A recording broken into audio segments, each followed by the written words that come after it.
There are about 150 nuclear submarines operating today. They spend a lot of time underwater, of course, but they surface when they need to, or at least they're supposed to. Sometimes subs end up permanently submerged. After all, accidents can happen. And this presents a bit of an issue. A nuclear reactor isn't a great thing to just leave out in the wild. So there have been some efforts to recover these wrecks before they become a bigger problem. But getting a nuclear reactor off the ocean floor turns out to be kind of hard. Here is how scientists and engineers rescue nuclear subs when things go very, very wrong. While there are a lot of nuclear submarines in the world, the number of known nuclear submarine wrecks is thankfully much lower. The US currently has lost 2 nuclear subs, the Soviet Union lost 4, and the Russian Navy 2, for a grand total of 8. So you can count them on your hands, but still, it's a lot when you consider all the nuclear waste on board. A sub's nuclear reactor is essentially a miniaturized version of the reactors at big power plants. It uses heat from radioactive fuel to boil water into steam, and that steam spins a turbine, which is how the propellers move, and it's also how they get electricity. And this isn't the only nuclear thing on board. In addition to the reactor, submarines may be carrying some spent nuclear waste, as well as nuclear weapons carried by missiles or torpedoes. Now, normally, these are all sealed up nicely. You can stand right next to all of them and be fine. But normally, the sub is not a wreck at the bottom of the ocean. Whatever happened to sink the sub, like a fire or explosion or something, that can crack open the reactor or other equipment. And even if the reactor does survive the incident intact, the slow corrosion of salt water can open up that metal shell. In any of these cases, it can result in radioactive atoms, also known as radionuclides, being released into the water and spreading and contaminating whatever is nearby. This is something we don't really want to happen, so different countries have been monitoring these wrecked nuclear submarines for years. The US monitors their 2 wrecks, the Thresher and the Scorpion, for example. And Russia and nearby countries like Norway have been monitoring the ones near them. They send boats out to take samples of the seawater and sediment around the wrecks to see how much radioactivity there is. And so far, the data that we have access to suggests that while some radionuclides are getting out from at least a handful of these wrecks, it's not a lot. At least as of 2012, the Soviet submarine known as K-27's radiation leakage was negligible. According to Russian research, levels of radionuclides around another Soviet sub, K-159, are elevated, but not enough to be of real concern right now. And a third, K-278, leaked, but not enough to be a huge concern to the Norwegians. So that's something to be thankful for now. I guess, at least. It could still become a problem in the future, though. Further corrosion can create new leaks, and something could jostle the remaining nuclear material in such a way to throw it out of control. See, a working nuclear reactor depends on its fuel rods being arranged in a certain shape to keep the reaction hot,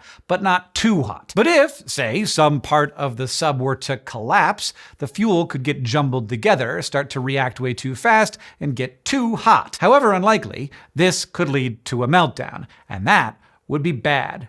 We don't want one of those. But even without a big explosion, a new crack in the shell releasing previously radioactive stuff into the ocean could still have significant effects. A 2017 paper, for example, examined what would happen if there was a big leak with the K-27. They predicted how far currents might carry the radioactivity based on computer models of water and ice movement. They also predicted how much this would affect the environment and people living near the wreck based on models of the food chain and estimates of how much seafood people eat. Their results suggest that it could contaminate fish in the area to the point where people who rely on subsistence fishing may not be able to catch and eat them. But pretty much only that population, and it might not even be a problem for them. But if it is, it's thanks to phenomena known as bioaccumulation and biomagnification. Even though the amount of radioactive material in the water would end up relatively small, if little critters like fish or plankton ate it, those radionuclides would stick around in their tissue. That's bioaccumulation. Then, as the creatures higher up the food chain ate those critters,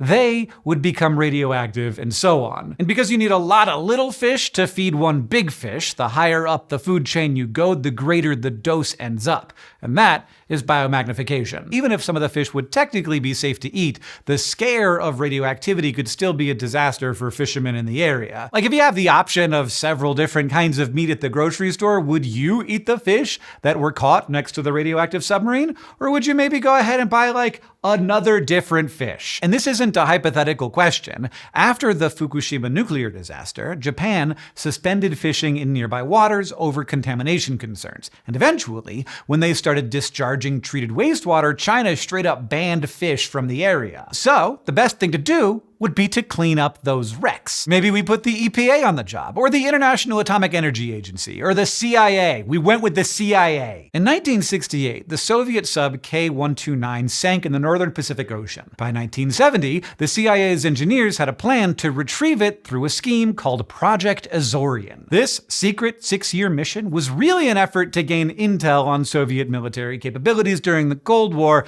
not the US cleaning up an accident out of the goodness of their hearts, which is why it was the CIA that took the helm. Though as a bonus, it would clear the water of dangerous nuclear waste if done right. The thing is, there was no protocol for the right way to steal your enemy's sunken nuclear submarine, so CIA engineers determined that the best way to remove the nuclear waste was to play the world's riskiest claw machine game, building what was essentially a giant grabber on a ship. And if anyone asked why the boat needed a giant grabber out in the middle of the ocean, the cover story was that it was a vessel for deep-sea marine research. This is gonna be great for science. Nobody ever thinks scientists are secretly CIA agents because of stuff like this. Unfortunately, the claw device they built for the job was just about as effective as the claw machines that you are familiar with. It brought the sub about halfway up before the sub broke apart, and most of it, including the engine room and presumably the reactor, fell back into the depths. The CIA retained the portion that did not fall, and while they didn't get the intelligence they wanted, they still called this a success,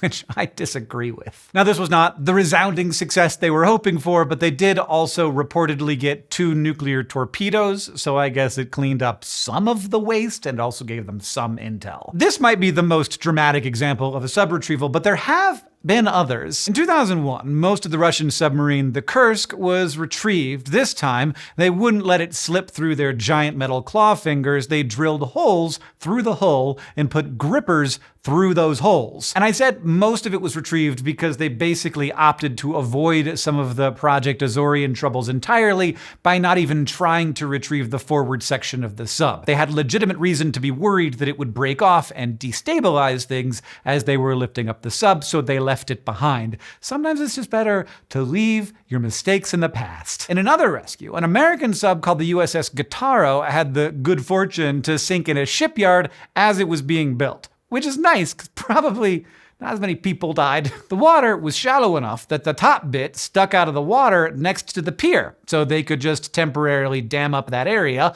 pump all of the water around it out, which let them go fix the problem, and then refloat it. And right now, Russia is constructing their own specially made vessel to recover K-27 from the Kara Sea and K-159 from the Barents Sea. The Kara Sea is part of the Arctic Ocean and has already been used as a dumping ground for nuclear waste, so the Soviets figured it was the perfect place for a known radiation threat, K-27. K-27 had an onboard nuclear reactor leak which killed 9 crew members from radiation poisoning. Thankfully, since the Russian Navy knew it was a nuclear problem, they had the foresight to fill the reactor with tar before sinking it to the bottom of the ocean, thinking that that would be more stable. However, that fix is only designed to last until 2032, which is shockingly soon now, so they're gonna have to do something about it. Researchers considered entombing the sub where it was in concrete, but decided that the additional pressure on the reactor from all of that weight might actually raise the risk of an explosion. So yeah, please bring that up and do something about it. Meanwhile, the K-159 wasn't originally supposed to be sunk like the K-27,